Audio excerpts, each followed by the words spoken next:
British संविधान विवेक का शिशु। मैं कौशल कुमार सेन, सहायक आचार्य राजनीति विज्ञान, बाबू शोभाराम राजकीय कला महाविद्यालय, अलवर। ब्रिटिश संविधान के बारे में यह कहा जाता है कि ब्रिटिश संविधान विवेक और संयोग का शिशु है। इससे पूर्व के अंक में हमने ब्रिटिश संविधान संयोग का शिशु है अर्थात ब्रिटिश संविधान के विकास में दो चीज़ों का योगदान रहा है। ब्रिटिश संविधान ज़्यादातर संयोग का शिशु है क्योंकि ब्रिटिश संविधान में सभी संस्थाओं का निर्माण संयोग बस ही हुआ है, चाहे वो राजा का पद हो, चाहे वो कैबिनेट का उदय हो, चाहे संसद का उदय हो, संसद का द्विसदनीय बन जाना, राजा की शक्तियों का धीरे धीरे कम होना आदि अनेक ऐसी परिस्थितियां हैं जो संयोगवशी अनेक संस्थाओं को पैदा करती हैं। इस अंक में हम ब्रिटिश संविधान विवेक का शिशु है का अध्ययन करेंगे अर्थात ब्रिटिश संविधान में समय समय पर ब्रिटिश संसद द्वारा ऐसे प्रलेख, कानून, अधिनियम पारित किए गए जिनके माध्यम से ब्रिटिश संविधान को और अधिक पुष्ट किया गया। जो अधिनियम या कानून समय समय पर संसद द्वारा पारित किए गए वो ब्रिटिश संविधान का विवेक का तत्व है। इनमें हम सबसे पहले निरंकुश राजतंत्र से संवैधानिक राजतंत्र की स्थापना। हमने ब्रिटिश संविधान के विकास में देखा था कि प्रारंभ में राजा निरंकुश था, किंतु धीरे धीरे संसद ने राजा से शक्तियां लेना प्रारंभ किया और राजा की शक्तियां कम होती चली गई।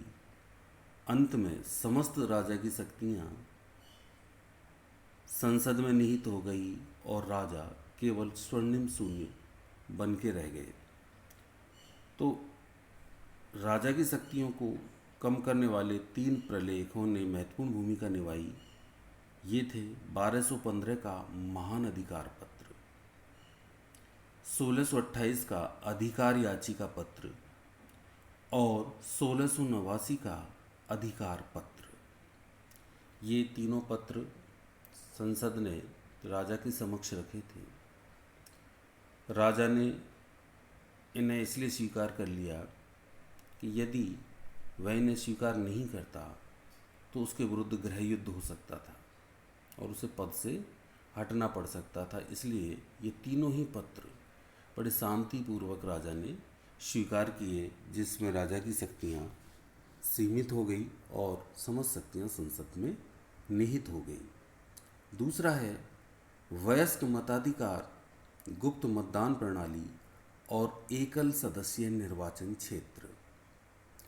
वयस्क मताधिकार संसद द्वारा निर्मित कानूनों का परिणाम है। वयस्क मताधिकार को क्रमिक रूप में अपनाया गया सन 1832, 1867, 1884 और 1918 के सुधार अधिनियमों द्वारा मताधिकार को व्यापक रूप दिया गया और अंततः 1929 के सुधार अधिनियम द्वारा वयस्क मताधिकार को अपनाया गया। देखिए, जैसी संसद शक्तिशाली हो गई तो संसद ने 1689 के अधिनियम के बाद संसद ने स्वयं का प्रजातंत्रीकरण किया, अर्थात उसमें ज़्यादा से ज़्यादा लोगों के प्रतिनिधित्व के लिए अनेक अधिनियम पारित किए, जैसे 1832 का अधिनियम, 1867 का अधिनियम, 1884 का अधिनियम और 1918 के अधिनियम द्वारा समस्त मजदूरों, कारीगरों को भी मताधिकार दिया गया। 1929 के सुधार अधिनियम द्वारा वयस्क मताधिकार को अपनाया गया 1969 के अधिनियम में मताधिकार की आयु 21 वर्ष से घटाकर 18 वर्ष कर दी गई। गुप्त मतदान प्रणाली को 1872 में शुरू किया गया और 1948 में बहुल निर्वाचन क्षेत्रों को समाप्त कर एकल सदस्यीय निर्वाचन क्षेत्रों की व्यवस्था की गई। गुप्त मतदान प्रणाली वह मतदान प्रणाली होती है जिसमें मतदाता अपने मत का प्रयोग गुप्त रूप से करता है। इसको 1872 में अपनाया गया और 1948 में बहुल निर्वाचन क्षेत्रों को समाप्त करके एकल सदस्यीय निर्वाचन क्षेत्रों की व्यवस्था की गई। 1948 से पहले ब्रिटेन में बहुल निर्वाचन क्षेत्र थे, अर्थात एक ही निर्वाचन क्षेत्र से कई व्यक्ति निर्वाचित होते थे। इसको समाप्त किया गया संसद द्वारा और एकल सदस्यीय निर्वाचन क्षेत्र की व्यवस्था की गई कि ऐसे निर्वाचन क्षेत्र बनाए गए जहाँ से केवल एक घड़े कितने ही व्यक्ति हो सकते लेकिन जीतेगा कोई एक। लॉर्ड सभा पर लोक सदन की श्रेष्ठता। प्रारंभ में जैसे लॉर्ड सभा शक्तिशाली थी, धीरे धीरे लॉर्ड सभा की शक्तियों को लोक सदन ने लेना प्रारंभ कर दिया। 19वीं सदी के मध्य तक लॉर्ड सभा को लोक सदन पर श्रेष्ठता की स्थिति प्राप्त थी, किंतु 20वीं सदी के प्रारंभ में इस विचार को अपनाया गया कि कानून निर्माण और वित्तीय मामलों में अंतिम शक्ति लोक सदन को प्राप्त होनी चाहिए। अतः 1911 और 1949 के अधिनियम द्वारा लोकसभा की शक्तियों लॉर्ड सभा की शक्तियों को सीमित कर दिया गया और संसद की संप्रभुता से लोक सदन की संप्रभुता हो गया। प्रारंभ में लॉर्ड सभा शक्तिशाली थी। वह संसद के दो सदन लॉर्ड सभा और लोक सदन है। प्रारंभ में लॉर्ड सभा शक्तिशाली थी जो उच्च सदन है। 1911 और 1900 अधिनियम के द्वारा लॉर्ड सभा की शक्तियों को सीमित कर दिया गया और समस्त शक्तियाँ लोक सदन में निहित हो गई, क्योंकि लोक सदन जनता का सदन है। इसलिए संसदीय प्रणाली में लोक सदन को शक्तिशाली बनाया जाता है।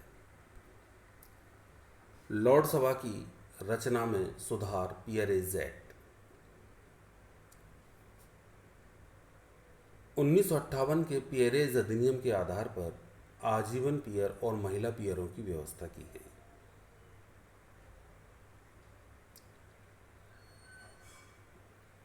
1963 के एक्ट के आधार पर यह व्यवस्था की गई कि जो भी वंशानुगत आधार पर पियर है अर्थात लॉर्ड सभा का सदस्य है, वह चाहे तो पियर पद का त्याग कर सकता है। पियरेज एक्ट 2000 के आधार पर भविष्य के लिए वंशानुगत पियरों की व्यवस्था समाप्त कर दी गई। विद्यार्थी ध्यान देंगे कि लॉर्ड सभा एक ऐसा सदन है जिसकी सदस्यता ज़्यादातर वंशानुगत है। इस सदन में ब्रिटिश शासन प्रणाली में महत्वपूर्ण पदों पर कार्य करने वाले लोगों को रिटायरमेंट के बाद लॉर्ड सदन का सदस्य बना दिया जाता है। ऐसे पियर आजीवन लॉर्ड सभा के मेंबर बने रहते हैं। दूसरा, लॉर्ड सभा में ऐसे सदस्य हैं जो वंशानुगत आधार पर जिनको लॉर्ड सभा की सदस्यता मिलती है, अर्थात एक के जाने के बाद उसका पुत्र के जाने के बाद फिर उसका पुत्र, इस प्रकार बैठते रहते हैं। तो लॉर्ड सभा की सदस्य संख्या बहुत ज़्यादा बढ़ गई। उसको सीमित करने के लिए 1958 में पियरेज अधिनियम के आधार पर आजीवन पियर और महिला पियरों की व्यवस्था की गई। महिला पियरों को अर्थात महिला पियर लॉर्ड सभा के सदस्यों को पियर बोला जाता है। तो आजीवन पियर और महिला पियरों की व्यवस्था की गई। 1963 के एक्ट के आधार पर यह व्यवस्था की गई कि जो भी वंशानुगत आधार पर पियर हैं वे चाहे तो अपने पद को त्याग सकते हैं। पियरेज एक्ट 2000 के आधार पर भविष्य के लिए वंशानुगत पियरों की व्यवस्था ही समाप्त कर दी गई, अर्थात जो ऐसे पियर जो वंशानुगत हैं वो अब उनकी पीढ़ी के आगे के लोग उसमें सदस्यता प्राप्त नहीं करेंगे। ब्रिटिश संविधान के बारे में स्ट्रेची एवं मुनरो के विचार संतुलित एवं सत्य कहे जा सकते हैं। वास्तव में ब्रिटिश संविधान के विकास में सहयोग एवं बुद्धि के तत्वों की महत्वपूर्ण भूमिका रही है। संयोग के तत्वों ने ब्रिटिश संविधान के अलिखित भाग के विकास में सहयोग दिया है और उसमें महत्वपूर्ण रूढ़ियों, परंपराओं एवं संस्थाओं के विकास को संभव बनाया है। इस दृष्टि से बाउंटी का यह कथन सत्य है कि अंग्रेज़ों ने अपने संविधान के विभिन्न भागों को वहीं छोड़ दिया जहां पर कि इतिहास की लहरों ने उसे छोड़ा है। धन्यवाद।